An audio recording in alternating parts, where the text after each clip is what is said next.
Darkness is coming. It's safer to be inside. Run.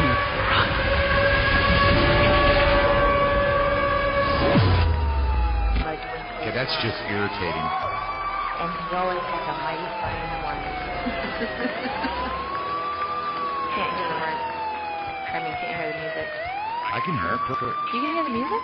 Yeah. Yeah, why don't you wear your headphones for a change? That's a union thing. Tell me you're recording. I am. Jesus Christ.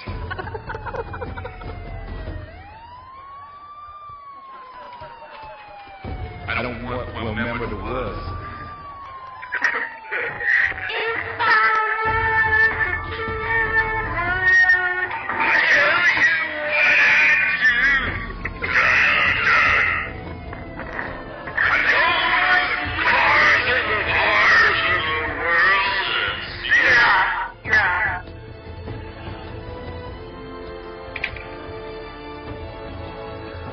What I was trying to explain to you, and that hear me in this and listen.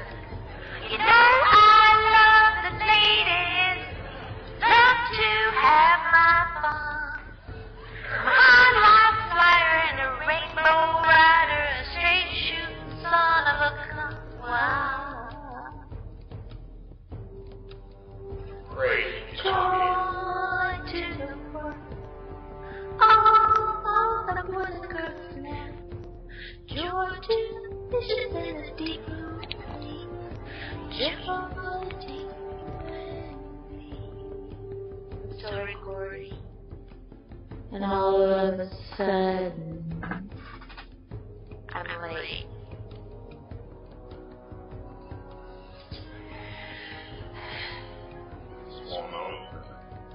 What?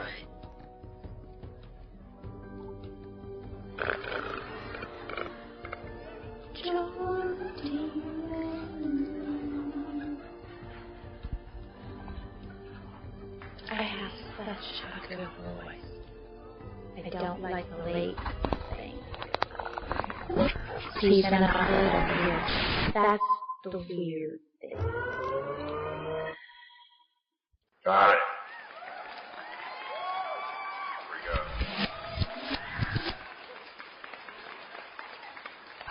Alright, we're down. We're gonna have a musical. Alright.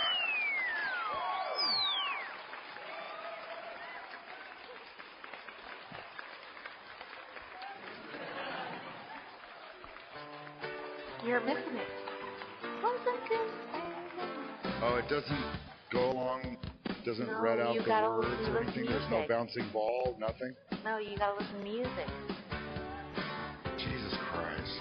Wait a second. Go ahead. Well, you know, normally the words shrink away on karaoke to tell you what the fuck you're doing. Hush.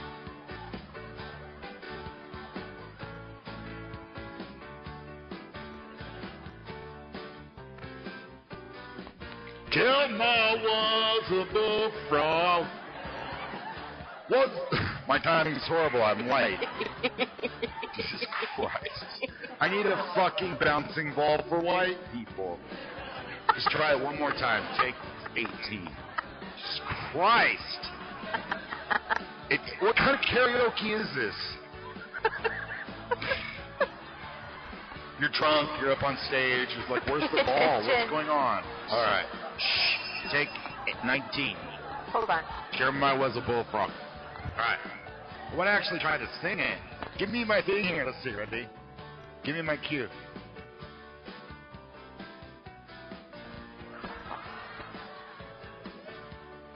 Jeremiah was a bullfrog.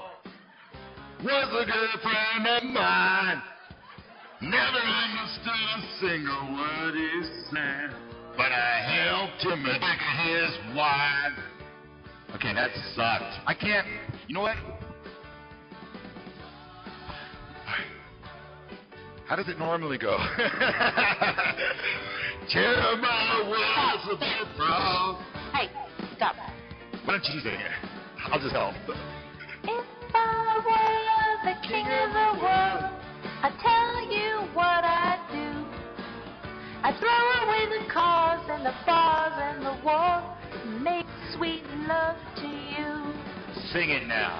Joy to the world. Oh, that's the chorus. That's what I would sing. All right, one more time. Take 20. Come on, let's get this done. Jesus Christ. Let's sing along and have fun. All right. You go ahead and sing it. I'll just fuck it up.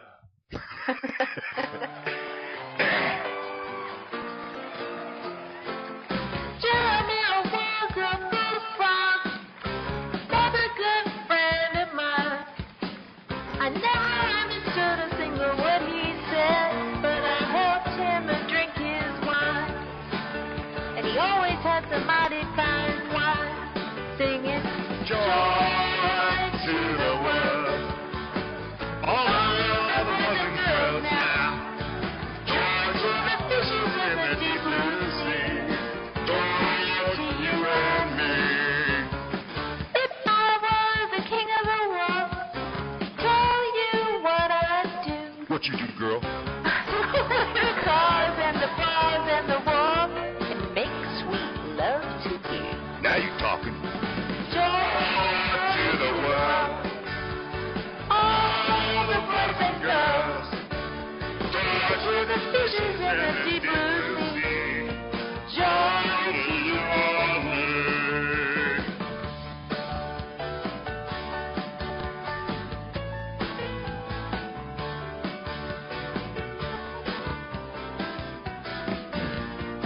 Don't worry, I'll edit all that singing and stuff in the middle out. You know I love the man. I love to have my Man, I'm fun. supposed to be singing that Exactly. part. I love flyer and a rainbow rider and a straight shooting son of a gun. A straight shooting son of a gun. Joy to the world.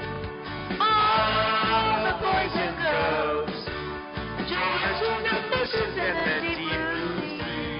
Joy to you and me.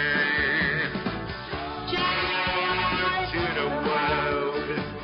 All the boys and girls. Joy to the fishes in the deep blue sea. Joy. You and me. That's what I say, baby. We want joy all around the world. We want joy for all the boys and girls. Joy for the world. Joy for you and joy for me. That's just a lot of joy. I used to know a girl in third grade named Joy. I went to the beach one time and I jumped for Joy and then she jumped for me. All the fishes in the deep blue sea. Joy to the world. All the boys and girls.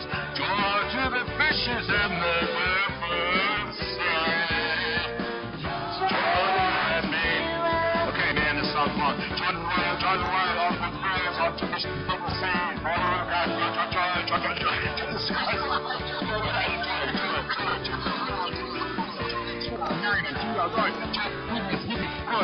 Pleasure. Yeah, we just. Jesus.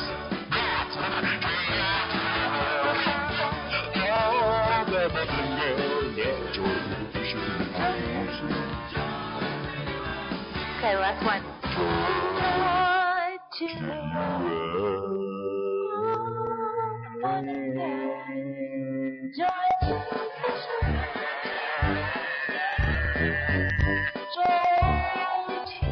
More fucking joy. All right, ladies and gentlemen, welcome to the circus-like atmosphere prevailing here today in the Bunker Studios. How you doing, Rocket? It's a circus, I tell you. Circus, I tell you. The circus. So we're just going to start the show. No plan, no script. Happy 4th of July. Happy 4th of July, Independence Day. You know, it's odd. What's Sam. that? A Oliver three-legged Stone. mouse. Pardon? Sorry, go ahead. Oliver Stone. Oliver Stone was speaking in, I think, Czechoslovakia. And on today's date, the Independence Day. Independent. I said it right. Independence Day for the United States, celebrating our freedom and liberty. Hey, Sam, can you mute the main Sure. Thanks, baby. Possibly. Joy to the world. Thank you. But anyway, this is quite boring. I can see the audience is dying. The numbers are clicking down. I started listening to Rocket just now, and God, it was horrible. His singing is terrible. Jesus Christ, I guess think he's a musician. I'm a good singer. I'm just so blessed with a good singer co-host. You are. And your attractive big chest. Gotta like it. Thank you. Gotta love it. Got my star earring. Oliver Stone. Yes. Okay. He's speaking in Czechoslovakian, and he's telling the audience that, what the hell did he say?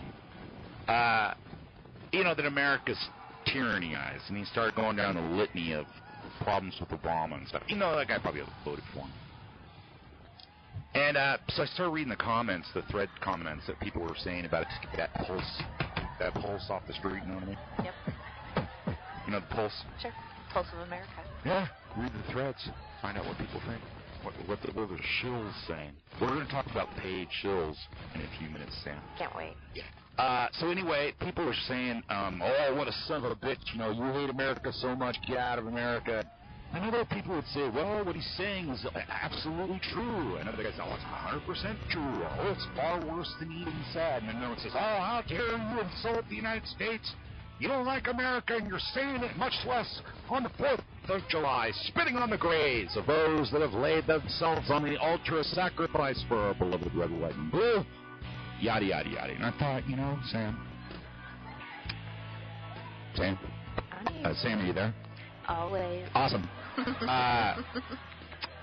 Is that it's ironic because July 4th, 1776, it was a bunch of British citizens signing the Declaration of Independence as a revolutionary act of war kind of thing. These are British citizens turning against their governor. So they're beating on Oliver Stone because he's talking smack about America on Independence Day. When the irony is that Independence Day was the day that our founding fathers in their wisdom talked smack about Britain. Yeah. Talk smack. Well, by signing our names and affixing our names to this document, we better win, characterizing. Because if we fail, we'll surely hang. It was treason. It was a Snowden. It was treason. What do you think, Snowden, Moscow? Yeah, I think he's still in the airport in Moscow, hiding in a little locker. I'd like to point out, Sam. Please. That our fan Engage predicted that he would go to Russia right off the bat. I know. Almost in an eerie seance-like Ouija board style. Right when it was in Hong Kong and he had just kind of disappeared in Hong Kong, Engage immediately said, he's going to Russia. And then about 3 or 4 days later, I'm like, how did Engage know that he was going to Russia? He's headed to Moscow. Now, it didn't seem obvious at the time. I thought he was going to Iceland or something. Now, allegedly, it's been, a week he's been in Moscow, allegedly? So they say that he's sitting in transit in the Moscow airport. Oh, so God, that's got to be fucking miserable. What is he doing? Is he, hiding in one of those little lockers that you put quarters in? Is Moscow so modern that they have the little outlets so you can plug your laptop in? Keep busy in the airport? I'm sure it is. They've got... it's not the third world country with everybody wearing the babushka hats. And you mean like Libya now? Yeah, we bombed Libya back to Stone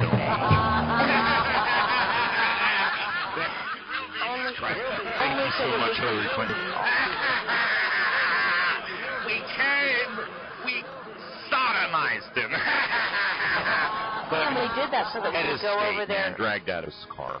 So that we could go over there and rebuild. Sam, what's probably my most famous comedic saying that I have? Oh, jeez. Famous comedic saying. Oh, jeez. Oh, jeez. Oh, jeez. Come on, Archie. It's an easy one. Come on, what's probably my most famous comedic saying that's, I repeat myself all the time? Can you give me a hint?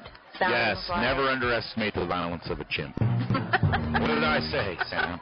You laugh. All you guys laugh. Watch this, Sam. Ready? Everybody laugh. Wow, good job. Watch this. Everybody laugh. Wait, watch this.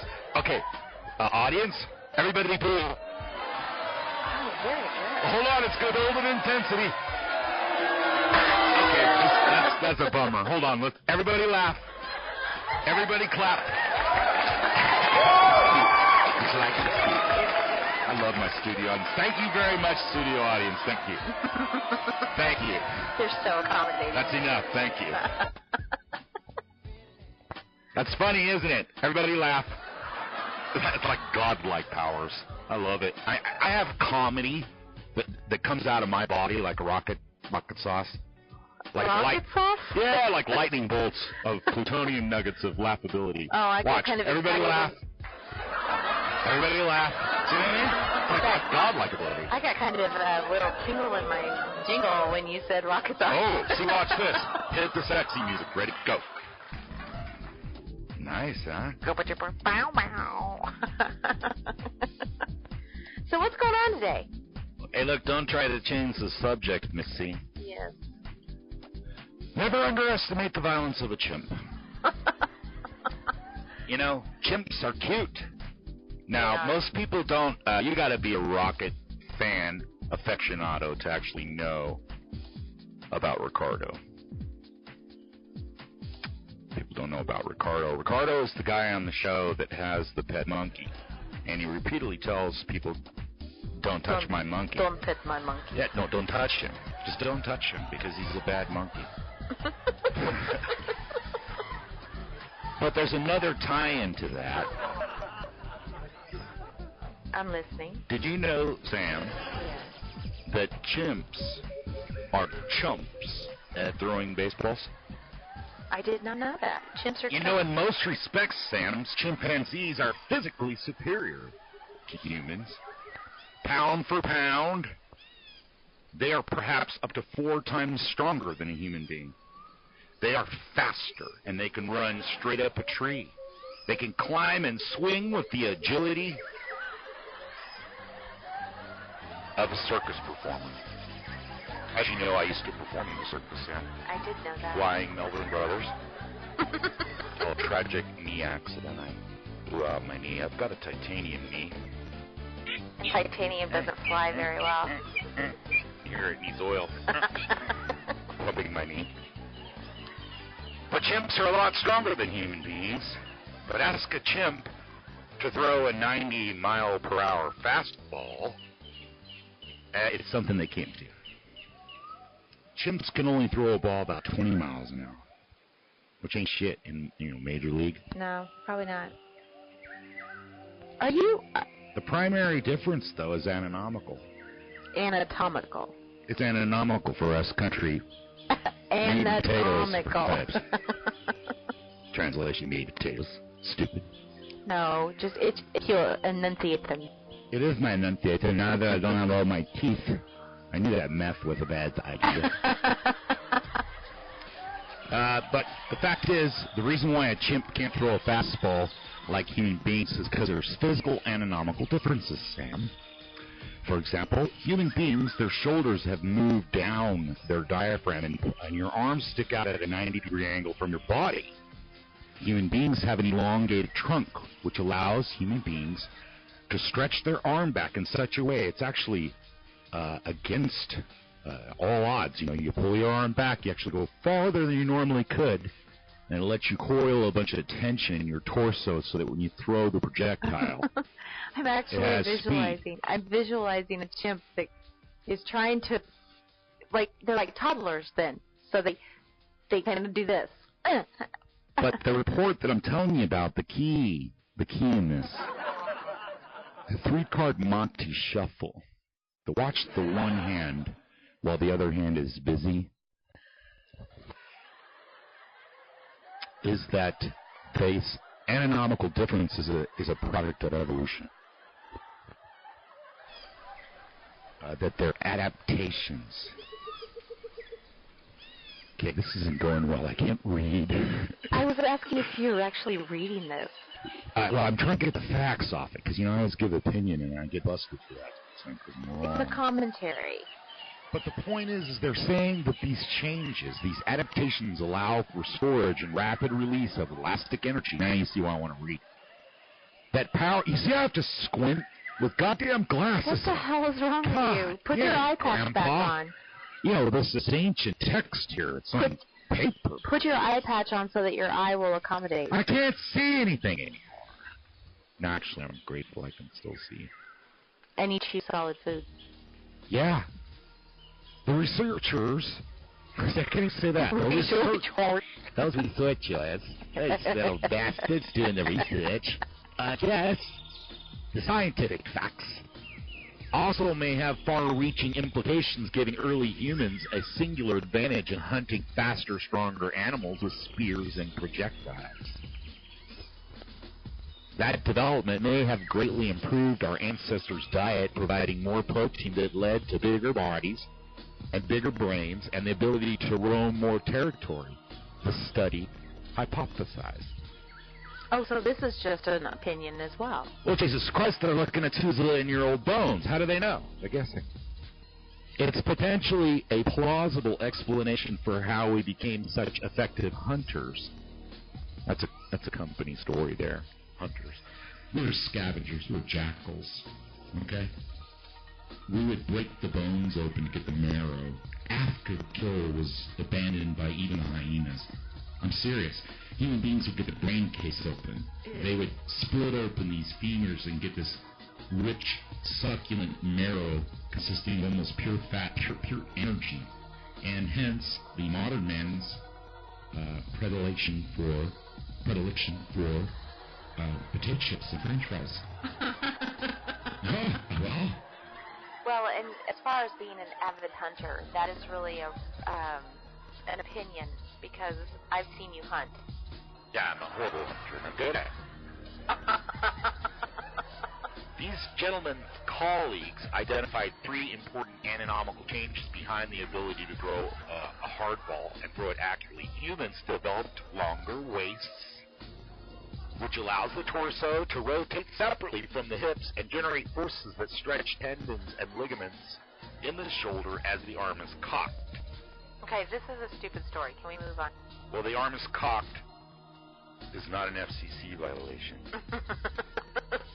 Their shoulders move gradually lower on their torso. See through evolution, Sam. Slowly but surely, their shoulders moved gradually lower on their torsos, allowing them to jut out at a right angle. A chimp, its shoulder puts its arm in a more vertical position.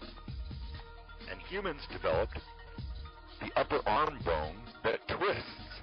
Chimps' upper arm bones don't twist. Humans' upper arm bone, what's that, you got the radius, the ulna, and the humerus. Okay, upper arm bone. Humerus. Yeah, it's not funny though, Sam. You guys think it's funny, right? Laugh. See me? Godlike powers. Did I ever tell you about the word torso? The arm is able to twist in such a way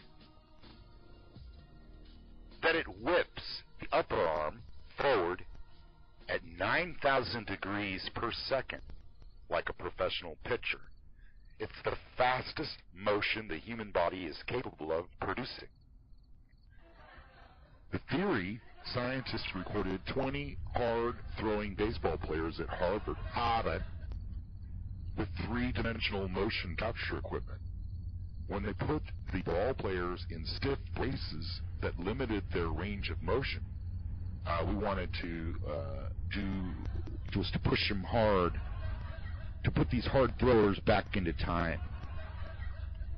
Okay, so here's why I want to say all that. What does that article do? That article appeals to all the baseball idiots. And it also appeals to all the sciencey people. It also appeals to all the Earth Planety people. Earth Planety? You guys watch Earth Planet all the time. Save the world, save the trees, save the porpoises, save the dogs. Geographic. Save the trauma dog. Save a trauma cat. This cat has no kidneys, but we got him on dialysis. He's a special kitty. But this article will appeal to the scientific people, the atheists and whatnot. And what this does is perpetuate, I haven't been drinking, perpetuate more myths about evolution, about how the human arm migrated down from a vertical position, a chimp's position, lower on the diaphragm so we could throw a ball, throw a baseball, throw a spear or something. So in other words, they relocated our shoulder and shoulder girdle. What they don't say in that article is that the actual construction of the shoulder girdle from a chimp to a human being is completely fucking different.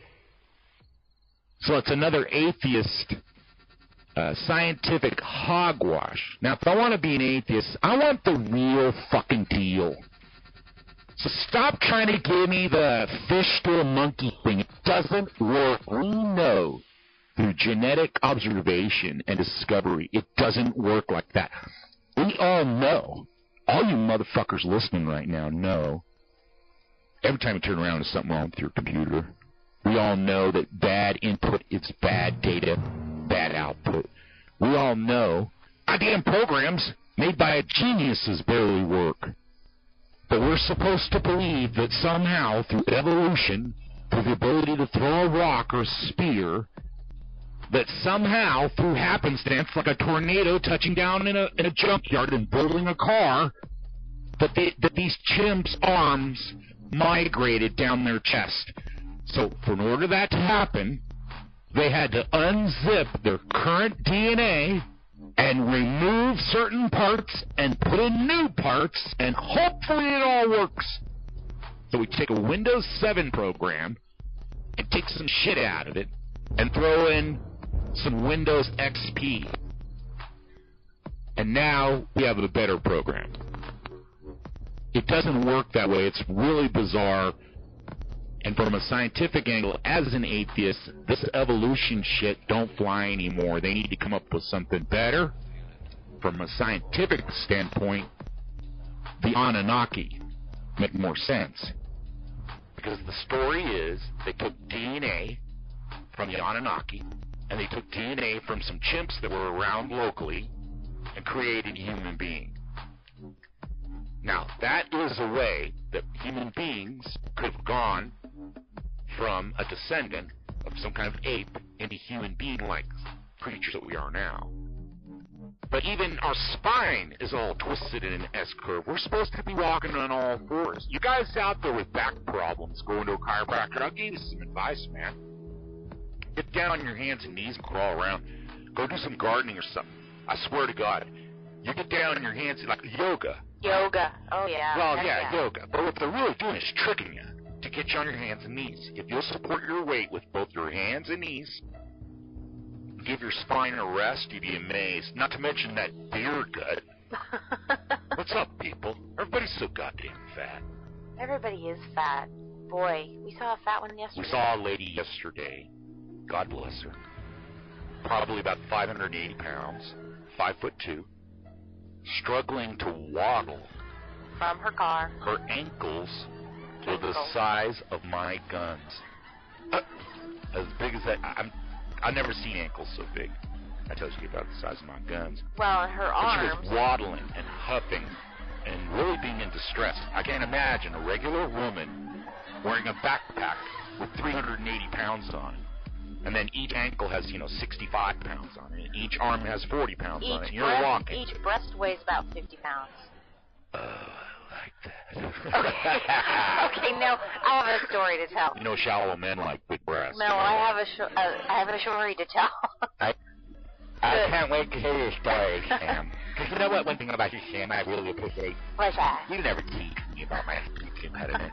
Because if I get to be a super famous radio talk-show host, yes. Other right-wing hosts are going to pick on me because I have a speech impediment. So, I want to talk about the accident that you almost got into last weekend on the way home from the beach. Okay. Was there a camera? How do you know? So, we're driving home from the beach, right? And I see this woman, and I said, "Oh my God, look at her breasts." And what did you do? I almost hit the brakes and crashed. No, you were looking to the right, and you went over into the left-hand lane, and there was a car there. Oh, now I remember. I almost swerved into oncoming traffic, and I want you people to know. These were amazing breasts. These breasts were horrific. These things were fucking huge. Complete areole and nipple projection through the cloth. I mean, total titty shots. At her waist. But they were attached to the Wicked Witch of the West. No. It's so worse than that. It was like 2 50-pound sandbags. Oh, they were huge. And they were resting on her gut, her peniculus. Her peniculus, her apron-like fat. Her areola were easily big $half saucer. Dollar size. I got saucer. They were saucer-shaped, sized. Areola. And they were... Some guy's saying out there, he's like, some guy that said a big areolas, I don't know. If you said, oh, they're whistle shape, pointing straight down like an old African. Some guy's out there, oh, African. So, areola and torso. Those are titties we're talking about, right? Yeah, those are titties. They're ugly, they're drippy and sloppy. They point down like a missile. Some guy out there. Tell me more. Missile titties. So be like, hold on a second, I'll be back in 5 minutes. So I have a couple of things to discuss.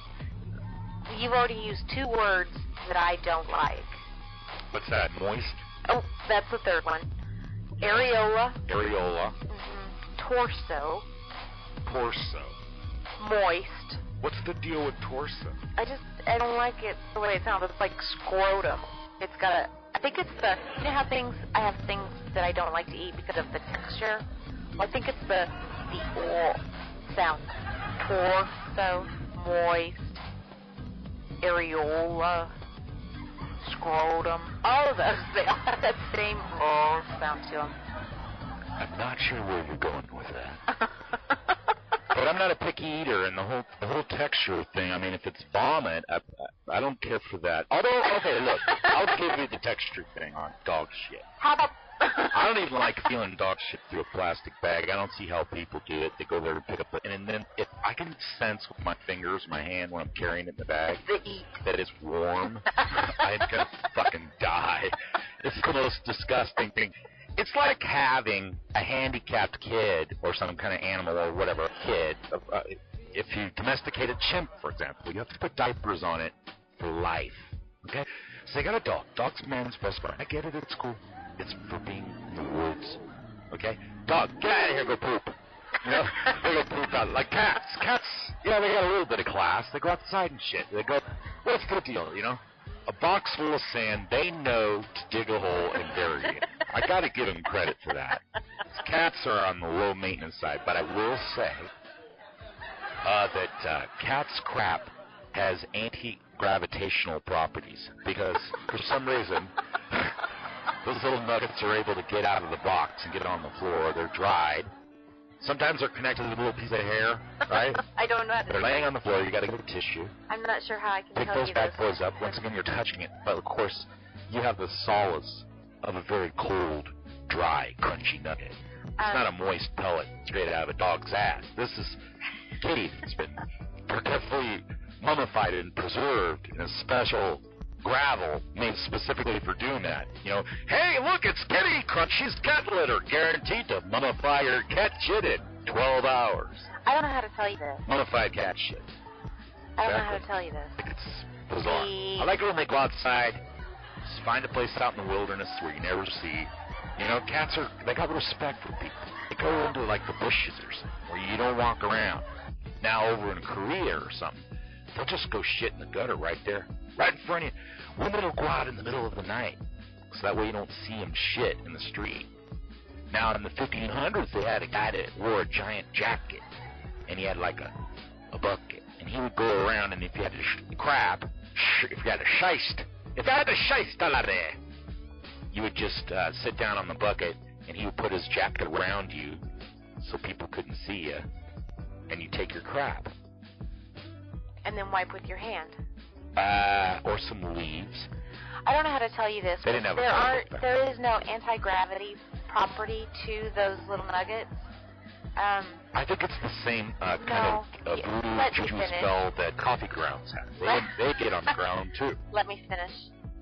It's not a magical power. It is your puppy pulling them out of the cat box and eating them. It's more than that, Sam. It's more than that, because I'll tell you something. I sense a conspiracy.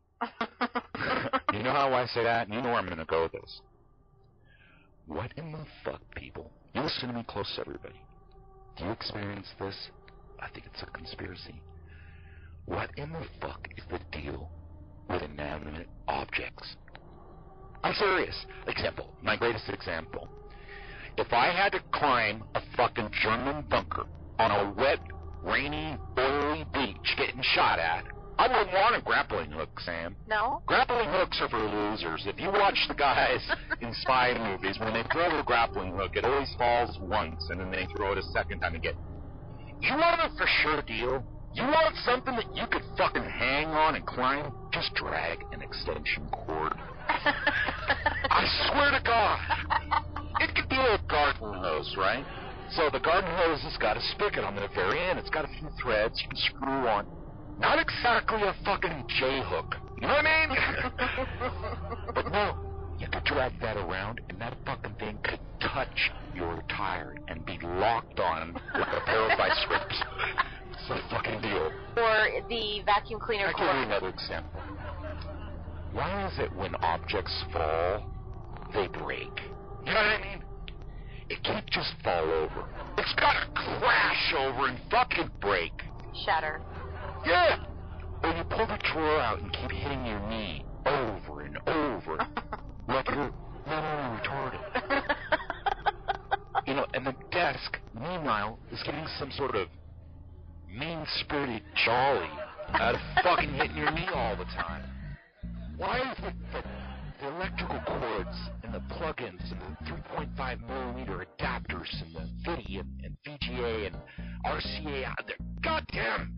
You couldn't have an elf come in there and tie it, better not. You know what I mean? When I was putting that together, I didn't weave it through there to cause a fucking problem, but when it's time to bail with the cable, it's all caught up in there.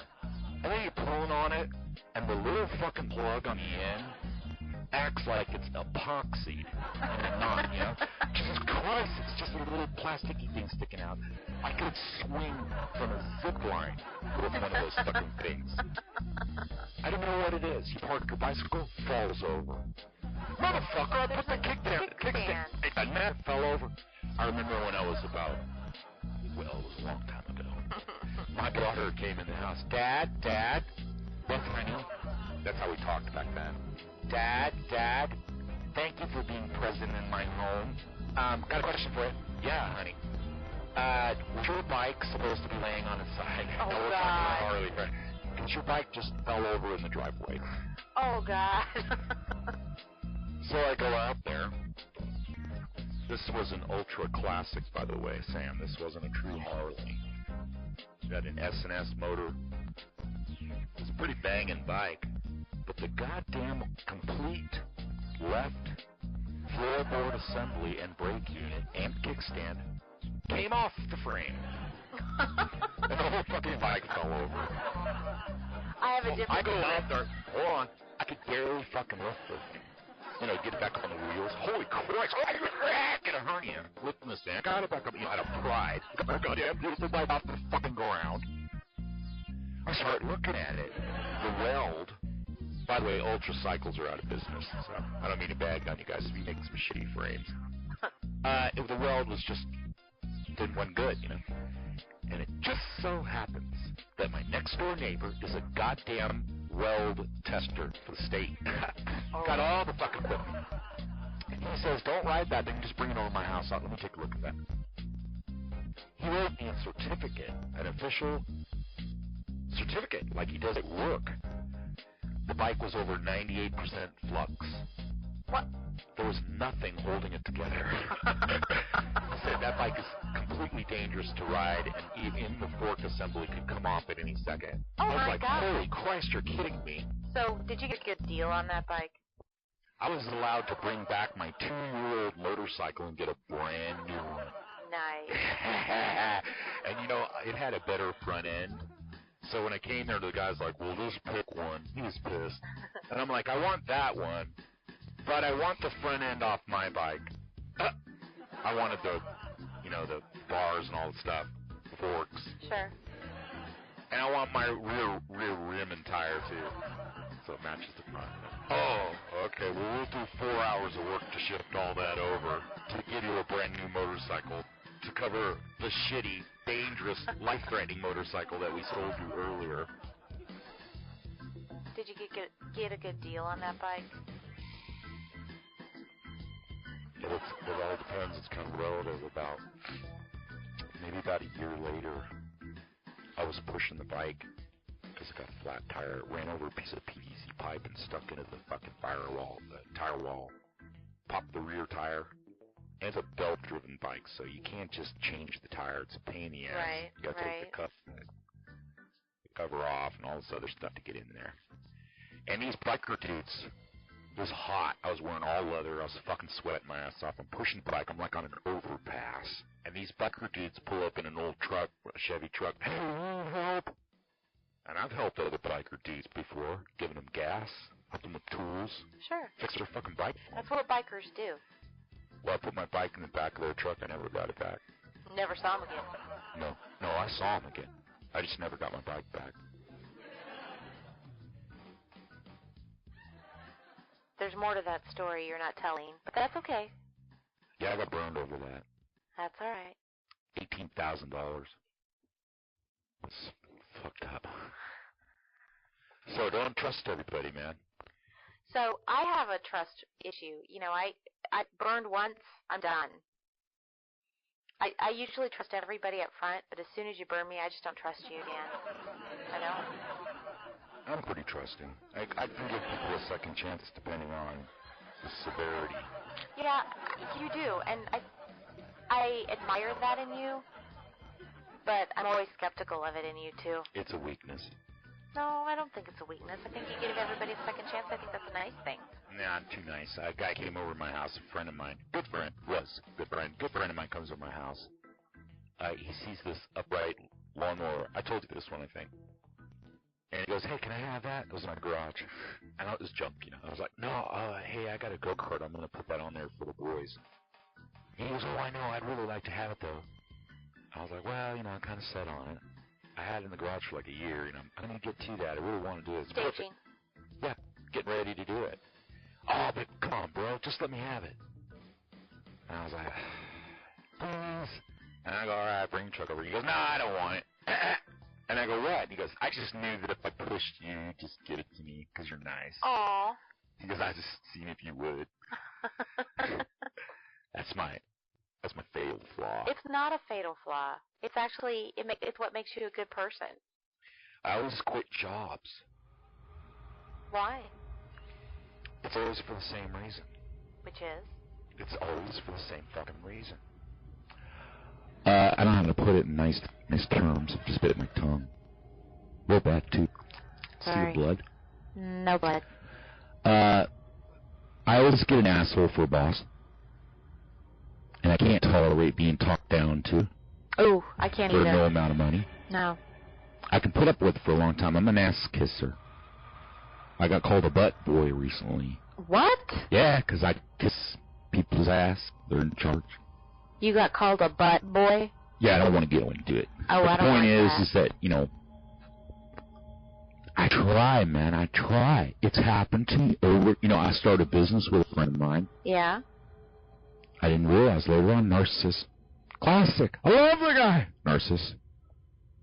My first wife. My second wife. Narcissist.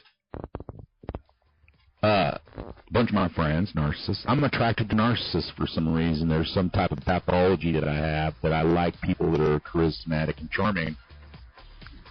Well, I guess... Initially, once they're in the bar, in the job interview, they're charming, and then once you get them in the office, they're hell to work for, and they don't care about you, and they don't have any empathy for other people, and they live in their own bubble, and they self-flagellate themselves. Well, I guess, I don't know, I'm glad I'm not a narcissist, but I guess I'd like to be charismatic and charming. Well, you know one thing I've always envied about true narcissists, and they have their place. I mean, Sherlock Holmes was a sociopath. He admitted it. He was just saying he's super smart and he doesn't need sex. He's just, Tesla was like that. Tesla died a virgin at like 80 years old. He just didn't care. He was too busy inventing things. And where was I going with that? But the point is, I've always been inspired and I'm an inspirer, but I've always been personally inspired by people's confidence and if they have passion for their own ambition, if they have passion and make things happen. I love rainmakers. Yeah.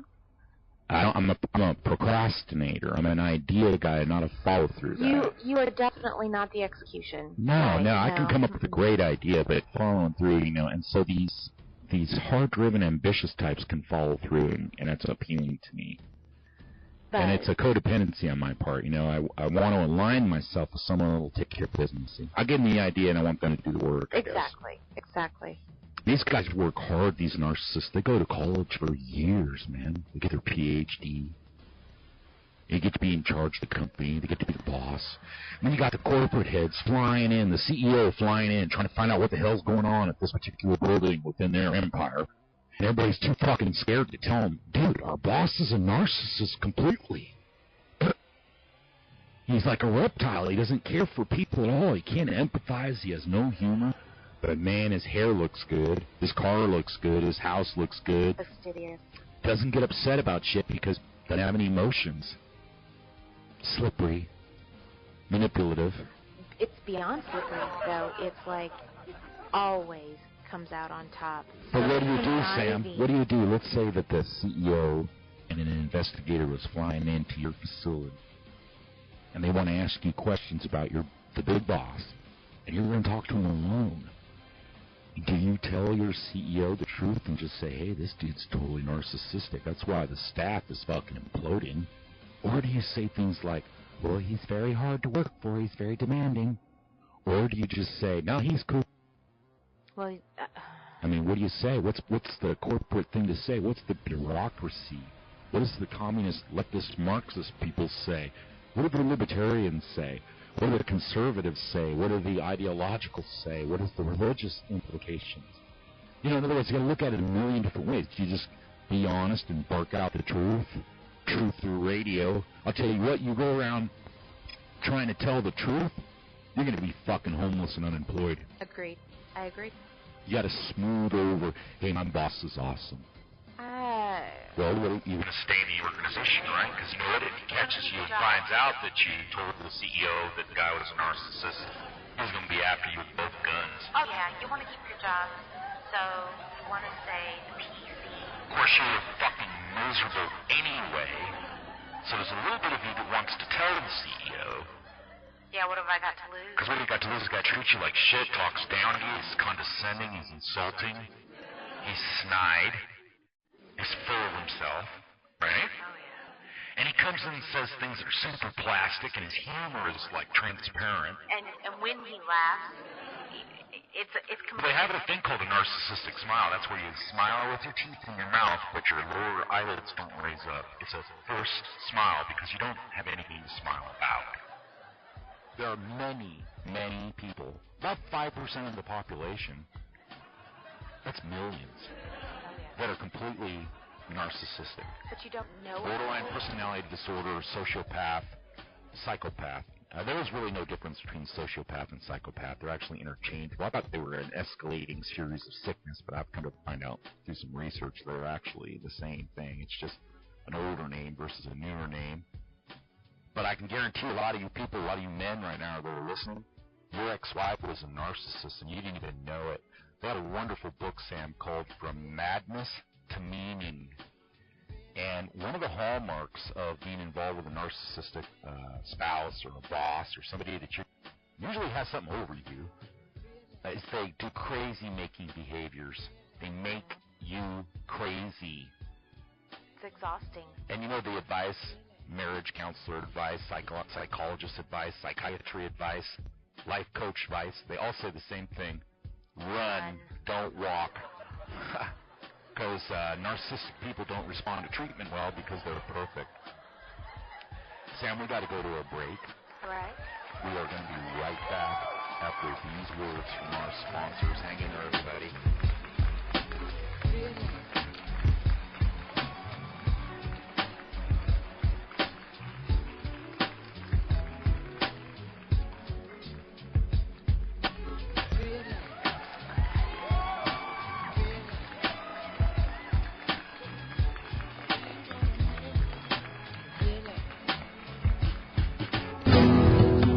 gentlemen, this is Monte Cristo from Masculine Man Products. Are you tired of hearing? That's all you got? Another disappointing night in the bedroom? Masculine male products for men, using over $40 million for research and development, have come up with a new penis enhancement device. Oh. No more cumbersome powders or creams. No more blue pills with spontaneous erections that go to waste. Using the power of an electrical turbine, your penis will be stimulated. Combined with the premium included industrial lubricant, you can power your erection to its maximum extreme. Oh my gosh, look at the difference. That's right, boys. No more feelings of inadequacy. We even have the new micro-penis electronic turbine enhancer device. This premium device is made available to you today through the internet. Just say the code word BONER for 10% off. Masculine male products. The penis turret is available for $39.95. Additional $9.95 will also include the quart-size bottle of the industrial sexual lubricant. Act now and get your small metallic constriction enhancing device. Contact www.modernmaleproducts.com. More information on how you can enhance your erection. Sexual male enhancement device. Not guaranteed a large erection. Money back guaranteed. Warning, warning. This modern male enhancement device is not a replacement for a traumatic penis amputation. This device is not a substitute for dental flossing or body hygiene. Users of this device may experience some smoking from the device. Do not touch the device. Do not place water on the device. Step back from the device.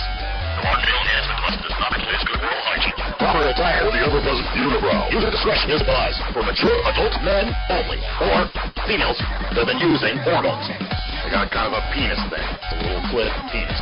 We'll work on that. Buy our product.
I won't be insulted. I won't be laid a hand on.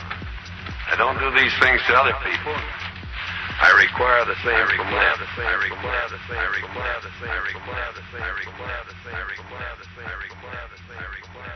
Hey everybody, and welcome back from the break. It is the 4th of July, Independence Day 2013. The ideal night for a false flag directed at our country by bad guys. Yet nothing's happened tonight. So far, so good. Right. So what's in the news, Sam? There's a crazy world going on right now. Well, let's talk about Egypt. Oh, man. Boy, they hate Obama. Yeah, I saw that. They had protesters out in the street calling Obama, The devil. Not the Muslim Brotherhood, though. No, the Muslim Brotherhood's in big trouble. I think they are floundering somewhat. It's kind of weird that Obama and the current State Department, legislative, administrative branch of government has decided to throw their chips down with Muslim Brotherhood. It's just fucking just crazy over there. How many people are going to die now? They have 32 million people in the streets. Yeah, what do you think of that? Military coup. Military coup? I guess the Egyptian military is someone you don't mess around with. They'll just do a coup on you. Unlike our military. It's cool. I'm not going to badmouth our military on the 4th of July. So many men have fought and died and bled their blood for this country and thought they were fighting for freedom. Later to come home, stressed out, over-toured, put a bullet in their head, alcoholism, drug abuse, homelessness, unemployment, mental illness. You come home, the country's just turned upside down. You're out there fighting for the Constitution, and you come home to find out that the document is null and void. So let's talk about the coup in China. The coup in China? Yeah, the coup in China where the employees took the employer hostage. Yeah, that's a new thing that's going on. First of all, China has like 3,000 protests a year. We never hear about it. So that's, many, many, many a day. Right. Well, one of the things that's become popular in China over there is to take your boss hostage. And they don't even do it like with violence. They just lock arms and encircle the employer. They encircled their employer and kept him for 5 days. Yeah, and they encircle their employer. So they paid them money. And basically those that had been laid off said they wanted severance pay. And those that were still working were worried that they weren't going to get paid, so they asked for severance pay too. And because they're holding him hostage, by locking their arms, he gave it to them. Hey, well, you know what? America's been going through that for a long time. The Chinese workers are seeing all the equipment being shipped to India. And so, yeah, they got all scared. But the Chinese That's have been taking our jobs for Chinese years. bastards. They've been taking our jobs for years. Well, isn't that movie with Dolly Parton, 9 to 5? Didn't they take their boss? I don't even know if I saw that movie. Oh, my God. Great movie.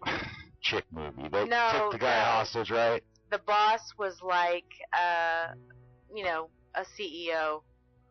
And wasn't there a movie where Bette Midler was taken hostage? Yeah, she was fat and she worked out while she had a chain on her foot. Yeah, totally different. Okay.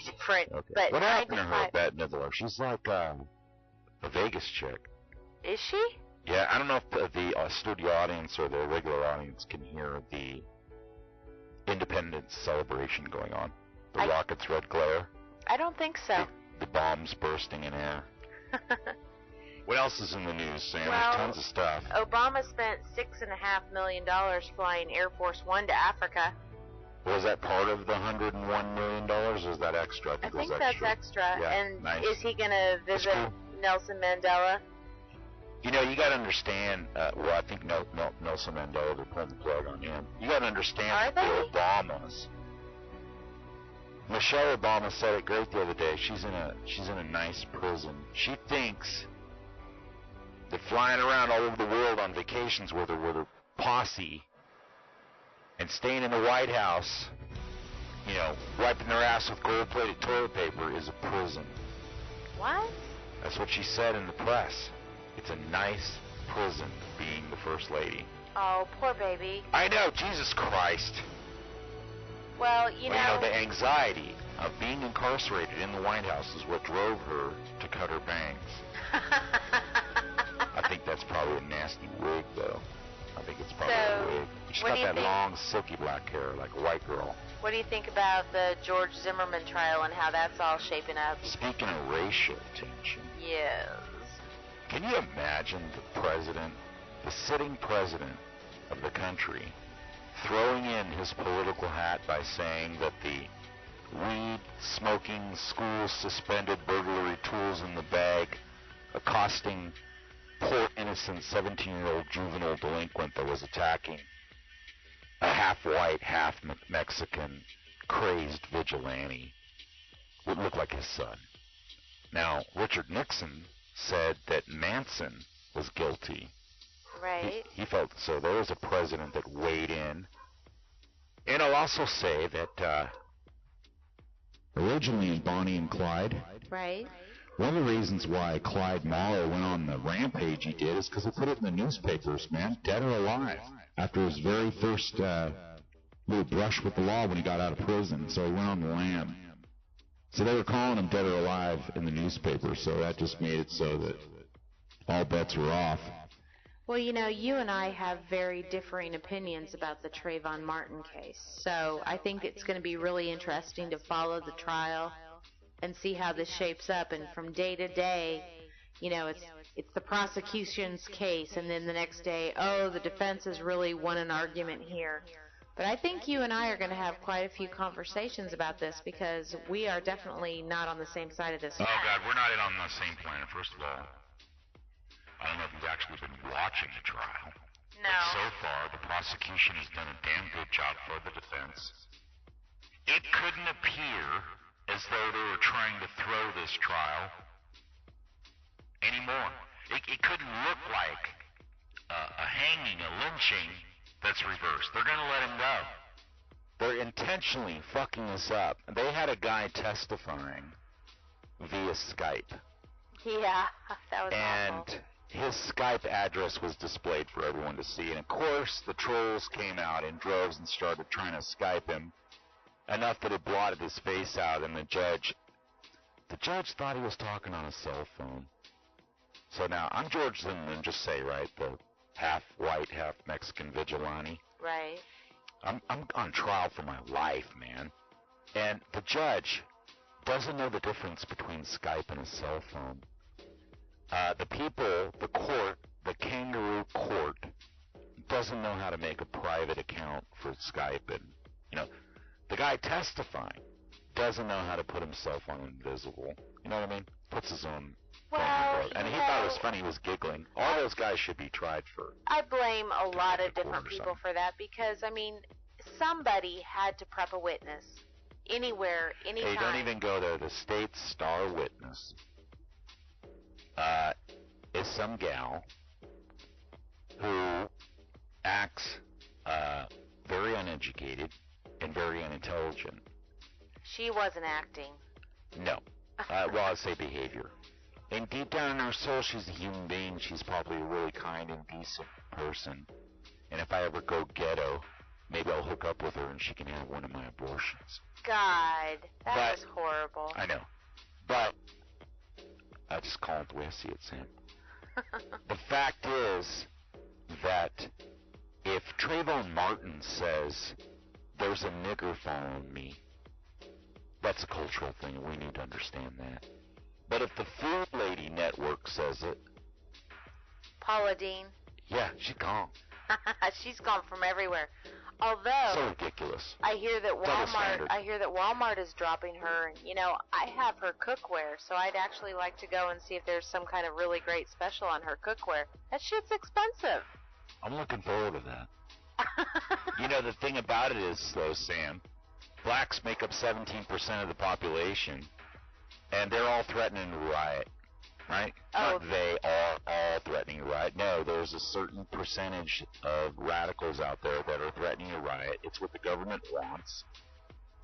The cliche is that they'll initiate martial law because of the chaos. There's no doubt there's going to be a race riot. And of course, the urban guerrillas will burn down their own neighborhood. Right. I'm more worried about the elderly people that live in that area. I mean, elderly people, black, white, Hispanic. I'm not worried about elderly people. They've lived their lives. I'm worried about the kids in the United States. What kind of future will they have? The elderly people, they had it good, man. They were like in their prime during the 50s and the 60s before the United States went down the crapper. But of course, I'm not a progressive. No, I'm not agree trying with to that. cure all of the world's ills, which is the reason why leftist and liberal behavior is so cozy with Marxism and Islamification. But of course, Islamification is nothing but a bitter distraction from the Zionists who are actually controlling everything. Islamification. Yes, ma'am, you're right, Islamification. The other thing that's going on is all this stuff that's happening in the news is diverting everyone's attention from the immigration bill, the final nuclear weapon, the final coup de grace, the death blow, the fatality kill of the United States. They're going to sneak biometrics, Sam. You're going to have to run down and get your chip. Yeah. So they can identify you. And of course, if you're a Christian, you're supposed to refuse that. Really? Yeah, it's the mark of the beast. Oh, okay. All right. And that's all going to be handy-dandy packaged in that immigration bill. But it's cool. Illegal immigrants are cool. It's cool. Let them flood in the border. They're going to take over the southern half of the United States. They don't give a crap about America. They hate America. Now, I don't know about you, but coming from the South, I have a problem with that. Well, the Dixie guys will burn again.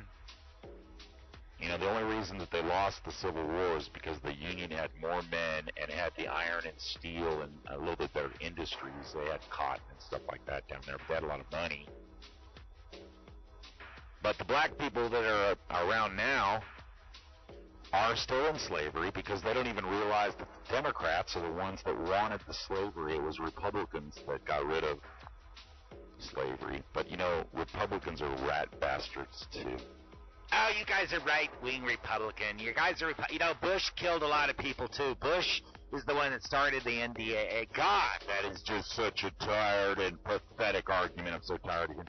And then the other one is, well, Obama's black. Yeah. And that's why. You guys hate him because he's black. And it's like, no, man. That's your crutch. America is sick and tired of whining and complaining minorities. And now it's white people's turn to whine and complain because we're under the thumb now. We're actually the minority. No, we're not. No, we are. Now we make up like 68% of the electorate. But you got libtards in there. The most pathetic human being on the planet right now, white liberal males. You guys are such fucking doofuses. It's cool though. Save the world, man. You go save the world with your utopia. Maybe we can get Kevin Barrett in here, and he can explain to us how we'll just drop all our culture and drop our Constitution, drop our Bill of Rights, drop our Declaration of Independence, and just get on our hands and knees and pray to Allah, because it's so frickin' peaceful and wonderful. But here's the thing I found out that we should be aware of, because I do a lot of Islam bashing, I guess, is when you talk about the numbers, when you talk about 1.6 billion Muslim people on the planet, and you say, well, they're just the radical ones. Let's say that it's half of 1%. What is that? 100,000, 200,000 jihadis in this world? And if you live in a free society where you can come and go, there's subways and skyscrapers and reservoirs and airplanes in the sky and all these soft targets. And, you know, we have to be convinced through terror that we need to give up our liberties, have our bags searched. It's a shitty way to live. So, I have a topic that You're changing the subject on me again before I get to my point. I know I talk too much. I'm sorry. But when you think you got 200,000 guys that are bad eggs, okay, so the 1 point whatever billion people are probably all decent. So I take it all back. What I've said about moderate Muslims. You guys are cool. You guys got the numbers to shut that shit down, but you don't. But you know what? I see a crack in that Islamic crap. Morsi getting kicked out. Islam Brotherhood, most powerful Islamic organization on the planet, like tentacles all over the place to provide a nice, poignant distraction from what the Jewish people are doing. But Obama is very disappointed. Oh, yeah. He's extremely disappointed because their bill, the one they gave $2.5 billion to, the one McCain gave $500,000 from the Republican Party crap pack. And then, of course, the IMF in there getting him in debt. And the 250, what is it, I think it's $1 billion a month we give him. Plus, we're giving it to Israel, so we're siding, we're on both sides. We're providing weapons. And then, goddamn, we're going to provide arms to these guys that are cutting dudes' livers out. It's just crazy. That's what happens when you let the CIA determine your foreign policy. What's next on the news item agendas? Well, I know this one's going to set you off quite a bit, but... I'm ready. Benghazi. Benghazi. What difference does it make? Really? Yeah, what difference does it make? Maybe it's just some guys that decided to go out for a walk one night and decided to kill some Americans. American people, you guys should be ashamed of yourself. You know, in the court of public opinion, nationally, internationally, globally, Americans look like fools. That's true. That's true. People just, that we have squandered 100 years of goodwill. America has done so many good things for this planet. We've done so many good things, and I'm so tired of white guilt. I'm so tired of American guilt just because we're super duper good. And now it's turned into a bunch of fat slob Walmart types playing Call of Duty. They don't know their civic rights. They don't know their God-given rights from the Constitution. They don't know a frickin' thing about that. And you know what? They don't care. They don't just want a handout. We're going to run around and wake everybody up and spoil their party. Sorry about ruining your Black Panther party. What do the Black Panthers, Eric Holder and Obama have in common? It's not that they're black. It's their politics. Look it up. Bill Ayers. Obama grew into a monster that even Bill Ayers couldn't imagine. That once again, that's that narcissistic OCD sociopath hyperachievement. Power for power's sake. Just look at Hillary Clinton's face, man. God. Power for power's sake. So I also wanted to talk about the fires in Arizona and the 19 firefighters. Yeah, the hotshot guys that got killed, man. They're kids. It's horrible. And the worst thing about that is, unfortunately, the 20th member survived. He's a young guy. He got burned pretty bad. He was in the truck, but he was their lookout. And he had the worst look on his face. He just looked like shit. That guy's going to kill himself. Well, allegedly, survivor's guilt. I mean, they've already been talking about that he has such survivor's guilt that they want the media to leave him alone and, give him time to, recover from the incident. But apparently he was really yelling for them, get out of there, get out of there. What I heard was more likely it was his fault. No. But they didn't want to say it was his fault. No, this is what I heard, okay? Because of the liability of 19 lawsuits. Everybody's so stunned and so hurt, they don't want to talk about liability. And, I got to tell you something. Firefighters, all right? I've seen them do some stupid shit before, man. I've seen them pull the hose over the fire and just do some crazy stuff. And I heard firemen criticizing, the New York firefighters for the way they handled the World Trade Center. They died. It's horrible. God bless our heroes. But it's kind of like the police driving code 3 at 100 miles an hour. Sometimes you got to wonder, How gung-ho. Maybe it was dumb. Maybe it didn't follow policy. What did they do wrong, you know? What the hell were they doing out there? Why didn't they dump some water from, like, a helicopter? I don't know. I guess it's helping. I really haven't heard that they're blaming that guy. I mean, he blames himself, but I don't think anybody else is blaming him. I definitely heard that there was scuttlebutt on the wind, that it might have been his fault, but the company involved that gave the public statement didn't want to place any liability on anything, because Jesus Christ, you're talking 20 lawsuits of $1 million each. I mean, well, that's like saying that the bus driver that's driving a busload of children across a bridge and the bridge collapses, they always blame the bus driver. It's not the bus driver, it's the bridge. Yeah, I get that, but this guy is not exactly the same. Unfortunately, he was a lookout. So they're going to say maybe he didn't look out good enough. Well, what do you say? The guy's the lookout. He's supposed to be watching your back, and you get your ass burned. Who are they going to blame? The lookout. Who's he going to blame? He can blame himself. So you think he's going to... Well, you know that famous paramedic that went down in the well and got Jessica out of the well. Right. He killed himself. Jessica McClure. Yeah, because he had the increased fame temporarily. 15 minutes. And then it went away, and then he destroyed himself. It's common.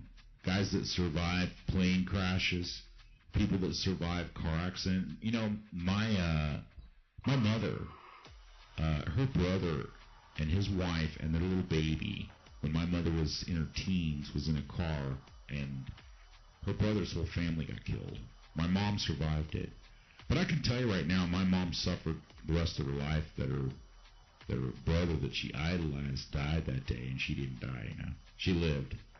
She rolled down in the back seat underneath the collapsed front seat when a big giant roll of steel fell off a truck and landed on the car. Yeah. I'm sorry about that. Yeah, well, she's dead now. She's not suffering anymore, but at the time, it really screwed her up, and she said she was washing blood out of her hair for like a month. I hope you're wrong about the firefighter. I really do. I hope you're wrong. We'll see. You know, taking responsibility for anything these days is a no-no. So what else is in the news? What else you got? Move on. I got one last item. What's that? Prince. Formerly known as Prince. The artist. Formerly known as Prince. He's hot. He's back. Yeah, you know what? He's buffed. He's got a short afro. Yeah. He's got his own custom clothing. He's got a new band. Some chicks. I can't remember the name. Third Eye Blind, I think, or something. I can't remember who they are. Doing 2 shows a night. Yeah, he does. He says he's more energized after the second show. He does 2 2-hour shows. He's supposed to be one of the hottest guitarists on the planet. Hey, he's a great performer. He doesn't great swear anymore. He doesn't cuss anymore. He's a Jehovah's Witness. Did he cuss before? Oh, yeah. Well, everything he talks about is sexual. It was sexual, but I don't remember cussing. I mean, love it how he's Little Red Corvette and talking about the Trojans, the horses. Well, but still, it's odd when you've got this Jehovah's Witness character and he's still the way he is. He kind of cuts that line where he kind of gets his cake and eat it too. You know, he's religious. He doesn't swear anymore. How religious can you be when you're formerly known as Prince and then you have the infinity symbol? Well, he doesn't allow his stuff to be on YouTube. Okay. He doesn't allow cell phones in the concert or around him, and they don't even have a warning policy. If they see your cell phone out, you're going away. Even in the show. You know, I saw Prince in concert. Did you? My first concert ever was Prince. I'm sorry? I know where you're going with that. No, I like Prince. He's okay. My first concert was Prince. My second was the Rolling Stones. Saw the Rolling Stones 3 times. They were like, what, 75 years old, something like that? They put on an awesome show.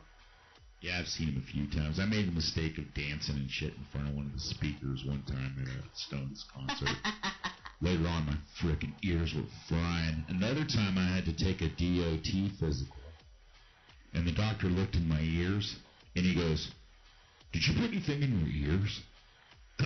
I go, "No." And he goes, "Well, there's something in there." And he gets a pair of tweezers, and he pulls out a cigarette filter cotton. Because I had went to Metallica like 9 or 10 months before that, and I put cigarette filters, cotton, in my ears because it was blasting. It saved my ears, you know. But I had left a piece in there, and it had been in there. Kind of like a toxic shock tampon. Can in my we talk ear. about hygiene? How could you What not the hell? clean your Hygiene's ears? a modern invention. You know, people didn't take baths and shit 75 years ago. Okay, but you're not fucking 75, all right? I know, and you know what? The audience should be aware. Studio audience, go ahead and laugh. Okay, good. That's enough. I just want you to know that Sam, seriously, in all freaking seriousness, accused me of reusing my underwear.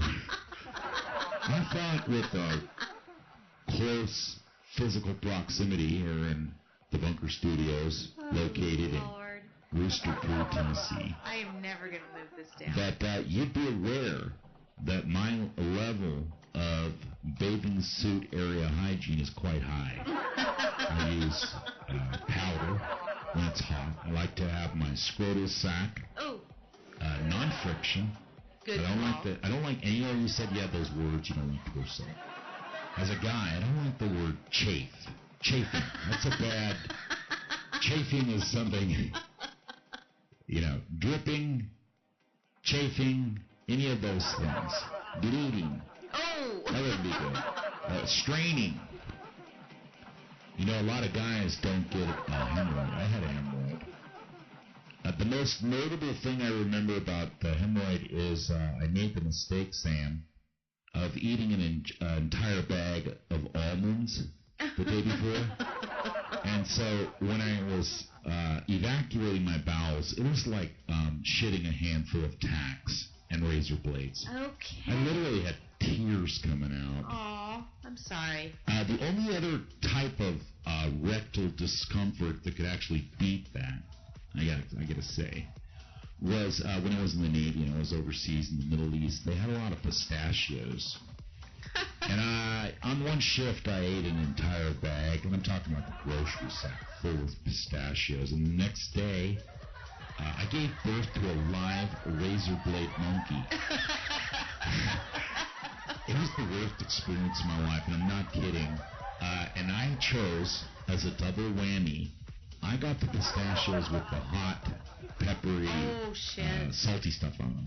They're flavored, you know, just to increase the turpentine-like effect as it passed through a cesarean-like wound near my butt. And I gotta tell you, it was the worst thing. And I'm not ashamed to admit. I can see that. That I took my time right after that. I went down to the mess hall and got a big chunk of ice, and then skirted my way back into the head and went in the bathroom and soothed my rectal area with you that have ice. Ice on your ass? Fuck yeah. God, it felt so good. I was like, it was horrible. I'm not sure I've ever experienced any kind of pain that would cause me to hold ice on my rectum. Then you haven't been there before, because when your ass is hurting like that, all bets are off, lady. Have you when had you're a yeast constipated, infection? No. Okay. No, I keep my mangina quite clean. Oh. I shower after sex, so I don't have the yeast infection problem. Okay. They're fucked, though, I imagine. Oh, God. Kind of like a yogurt-like stuff coming out. Smell. You would, yes. You know what PID stands for, right? Pelvic inflammatory disease. Pus in there. Oh, God. And you know the characterization, so you can tell if someone has pelvic inflammatory disease as they shuffle, right? Get that little PID shuffle going on. Similar to the Haldol. You never heard that before? No. These chicks, their crotch gets so nasty that when you like walk them in from the ambulance into the hospital, mostly ghetto chicks, little hookers and shit, they shuffle. Because their crotch is just killing them. It's something that I shoot for. Guess what? Yeah. We're out of time. Yeah. You know, I never told you about the time that there was a robber, and he had a sawed-off shotgun in his waistband. And he's being chased by police, and he jumped over a 6-foot-tall fence, and when he landed on the ground, the shotgun discharged. Oh! Yeah. Well, it filled his feet with pellets and his shins, and it blew open his left testicle, the right testicle. Oh, my God. And he was brought into the hospital. I was working as a tech at that time, and his Levi's were just blown open. I mean, literally little holes ripped through it from the buckshot. And he was still, smoke was still coming off his scrotal sack when he came in. And I was the only boy tech, man tech, working at the time. And so for modesty, and they know I'm rough and tumble, nothing scares me, except our president. Hey, get Rocket in here and have him bandage up this guy. And so I go in there and they say, bandage him up good. He's going to be going to surgery. And he had handcuffing his wrist to the hospital gurney. And so I get in there. And I brought the story up for a couple of reasons, but I learned something from this. I get in there and I try to be cool about it. It's a guy thing. Hey, bro, I know you're hurting and shit. I'm going to put some gloves on and I'm going to get you all set so you can go to surgery. Just remember, you're not going to have a cath, so don't piss all over my work. If you have to pee, you need to let somebody know, don't get it, so I'm going to go for it. So basically what I did is I took gauze and just went round and round and round his nutsack like a giant boxing glove until his balls were completely wrapped up in gauze. The anecdotal interesting point was... That wasn't interesting enough. No. Was when the scrotum was completely blown open and you could actually see the testicle, right? Yeah. It was magenta. It was bright purple. Really? I can't imagine. It was just... Is that normal? Yeah, I went and asked about that. Was that secondary? No, that's your testicle. That's how they look. Bright purple. Just magenta. Really? So anyway, I get the guy all boxing gloved up, right? He's got this huge wad of gauze in his crotch. And I put some stuff on his feet and stuff. But really, it was his balls. He needed that all sewed back up. Half his penis was fucked up, too, And so, my shift was over. I went home. The next day, I come in, and somebody immediately goes, hey, did you hear about that guy? What guy? Oh, the guy that chewed his balls. No, what happened? He said, oh my God, you can't believe it. True story, sir. You didn't hear? I was like, no, I didn't hear. He said, oh my God, bro. I said, what? What did he do? He goes, well, he was busted, right? Cops were on him. He had handcuffs and shit. Well, they got the handcuffs off somehow. Like he went to the bathroom or somehow he managed not to have a handcuff on. Prior to his surgery, now that's the part I couldn't get. I didn't understand. Why didn't he wait till after the surgery? But he made his escape in a wheelchair with a giant bloody gauze boxing mitt in his lap. And he took an instrument, some kind of instrument, and got an old man and threatened him with it and got him to go to the Versateller and take money out and then let him into his Ford truck. Well, of course, the bank, they got a camera on that Versateller. They saw this like hostage deal going down on the video. And so pretty soon there was a hot pursuit. And that old man drove that truck while the cops pursued him with the dude inside the cab with him with the big giant boxing glove bleeding like a sieve. And they went like 2 counties. They drove the whole tank of gas off before they finally caught that guy. And this time, they took him directly to jail. So I'm not sure what kind of quality testicular repair he had. The moral of the story. Please, There's do a couple tell. of them. One, don't put a sawed-off shotgun in your waistband. Better off keeping that in your hand. Will went off into the ground. Good call. 2, if you're going to make an escape, wait till after your testicles are repaired. 3, stay out of the view of the camera at the Versateller when you've got your hostage getting your money out. Don't forget that part.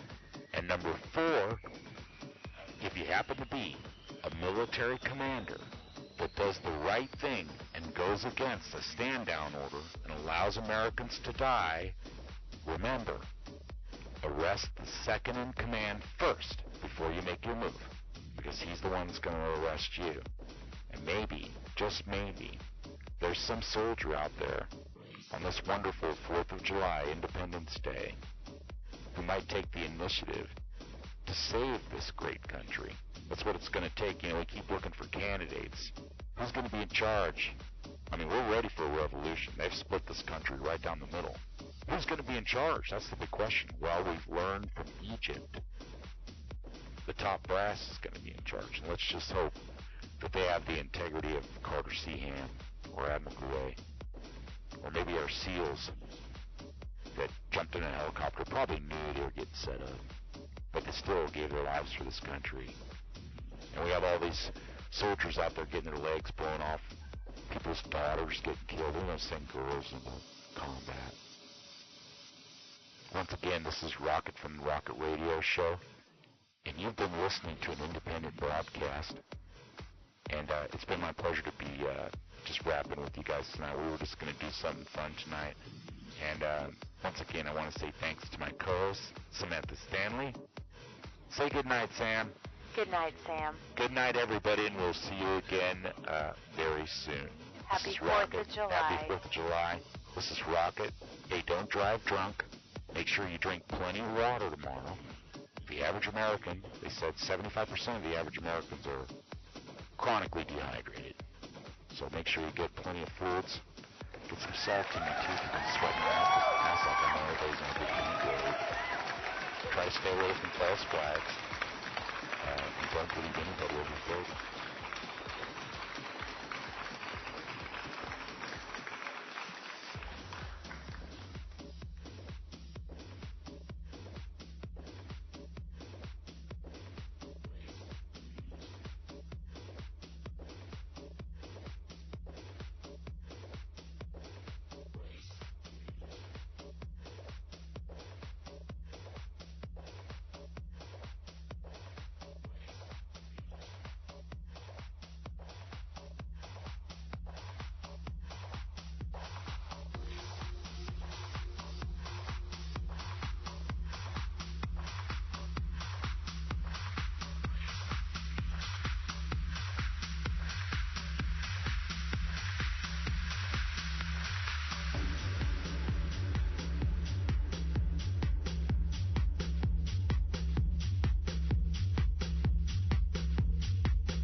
Thank you for listening to the Rocket Radio Show. Stay tuned for our next episode.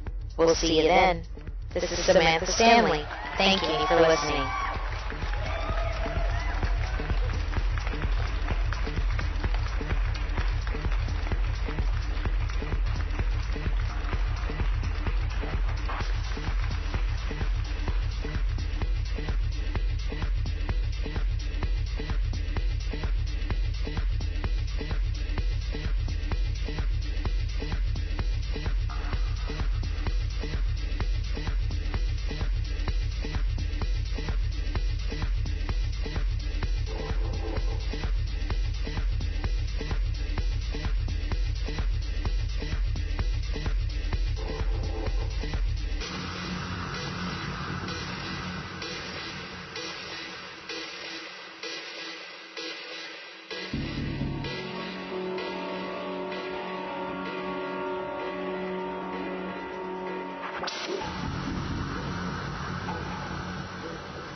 You've been listening to a Rocket Radio Show broadcast. This broadcast was member-supported. Remember to tell your friend about the show. In order to bring you the Rocket Radio broadcast with the minimal commercial interruption, we rely on you, the listener, to spread the word. Your job, your objective, is to find a friend, a coworker, maybe your grandmother. But find somebody and get him to this goddamn show. I'm gonna be watching. I'll send a drone to your house. A small mosquito-like advanced device. And if I discover that you're not spreading the word about the Rocket Radio Show, I'll be forced to land this small drone on your body and inject you with a lethal poison.